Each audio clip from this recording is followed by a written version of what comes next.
TV খুললেই যুদ্ধের ছবি, আকাশে ধোঁয়া, মাটিতে ধ্বংসস্তূপ আর মানুষের চোখে আতঙ্ক। মধ্যপ্রাচ্যের আকাশে আবারও জমেছে যুদ্ধের কালো মেঘ।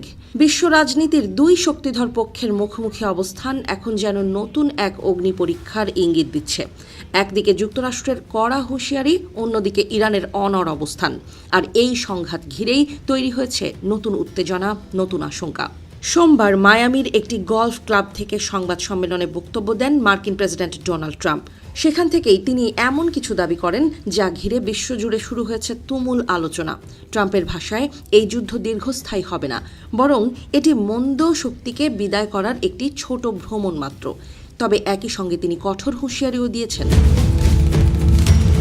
তার বক্তব্য, যদি ইরান হরমুজ প্রণালী দিয়ে তেলের প্রবাহ বন্ধ করার চেষ্টা করে, তাহলে যুক্তরাষ্ট্র আবারও বড় শক্তি নিয়ে পাল্টা আঘাত হানবে।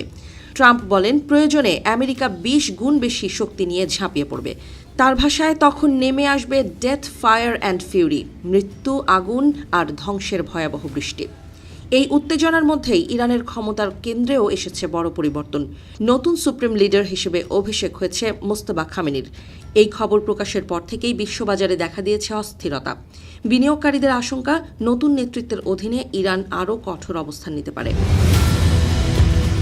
বিশ্লেষকদের মতে, এই রাজনৈতিক পরিবর্তনের প্রভাব পড়েছে জ্বালানি বাজারেও। তেলের দাম আবারও বেড়ে গিয়ে 2022 সালের পর সর্বোচ্চ পর্যায়ে পৌঁছেছে। যদিও ট্রাম্পের বক্তব্যে যুদ্ধ দ্রুত শেষ হওয়ার ইঙ্গিত থাকায় বাজার কিছুটা স্থির হয়েছে, তবুও অনিশ্চয়তার ছায়া কাটেনি। এই পরিস্থিতিতে প্রশ্ন উঠছে, কেন শুরু হলো এই সংঘাত? ট্রাম্পের দাবি, যুক্তরাষ্ট্র অপারেশন মিডনাইট হ্যামার নামে একটি সামরিক অভিযান চালিয়েছে, কারণ ইরান খুব দ্রুত পরমাণু শক্তিধর রাষ্ট্র হয়ে উঠতে যাচ্ছিল। তার অভিযোগ, কয়েক সপ্তাহের মধ্যেই ইরান পারমাণবিক সক্ষমতা অর্জন করতে পারত। এছাড়াও তিনি দাবি করেন, তেহরান মধ্যপ্রাচ্যের বিভিন্ন দেশে বড় ধরনের হামলার প্রস্তুতি নিচ্ছিল। সংযুক্ত আরব আমিরাত সহ প্রতিবেশী দেশগুলোর ওপর সহস্রাধিক মিসাইল হামলার পরিকল্পনাও নাকি ছিল তাদের। ট্রাম্প বলেন, এই পরিকল্পনা নস্যাৎ করতেই মার্কিন বাহিনী দ্রুত আঘাত হানে এবং ইতোমধ্যে ইরানের বিমান বাহিনী ও যোগাযোগ অবকাঠামোর বড় অংশ ধ্বংস করে দিয়েছে। 28 ফেব্রুয়ারি যুদ্ধ শুরুর পর গত সোমবার রাত ছিল ইরানের রাজধানী তেহরানের জন্য সবচেয়ে ভয়াবহ। একের পর এক বিস্ফোরণে কেঁপে ওঠে পুরো শহর। যদিও স্থানীয় গণমাধ্যমে ক্ষয়ক্ষতির বিস্তারিত তথ্য প্রকাশ করা হয়নি, কিন্তু আকাশে ধোঁয়ার কুণ্ডলী আর আতঙ্কিত মানুষের চিৎকার পরিস্থিতির ভয়াবহতা স্পষ্ট করে দিচ্ছে। শুধু তেহরান নয়, সংঘাত ছড়িয়ে পড়েছে পুরো অঞ্চলে। ইসরায়েলি বাহিনী ইরানের বিভিন্ন সামরিক স্থাপনায় বিমান হামলা চালাচ্ছে। একই সঙ্গে লেবাননের দাহিয়েহ এলাকায় হিজবুল্লাহর ঘাঁটিতেও আঘাত হানা হচ্ছে। অন্যদিকে পাল্টা প্রতিক্রিয়া দেখাচ্ছে ইরানও। ড্রোন এবং মিসাইল হামলার মাধ্যমে ইসরায়েল ও উপসাগরীয় অঞ্চলের বিভিন্ন লক্ষ্যবস্তুতে আঘাত হানার চেষ্টা করছে তেহরান।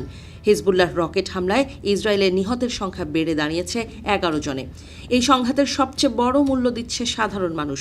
সরকারি হিসাব অনুযায়ী এখন পর্যন্ত ইরানে নিহত হয়েছেন অন্তত 1230 জন।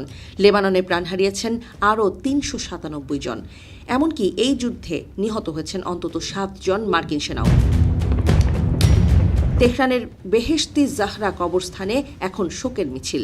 একের পর এক কবর আর স্বজন হারানো মানুষের কান্না যেন মনে করিয়ে দিচ্ছে, রাজনীতির এই লড়াইয়ে সবচেয়ে বেশি ক্ষতিগ্রস্ত হচ্ছে সাধারণ মানুষই। পরিস্থিতি এখন দাঁড়িয়েছে এক অদ্ভুত টানাপোড়েনে। একদিকে ট্রাম্পের দাবি সব লক্ষ্য পূরণ করা হবে, অন্যদিকে ইরানের ঘোষণা অস্তিত্ব রক্ষার লড়াই চলবে শেষ পর্যন্ত।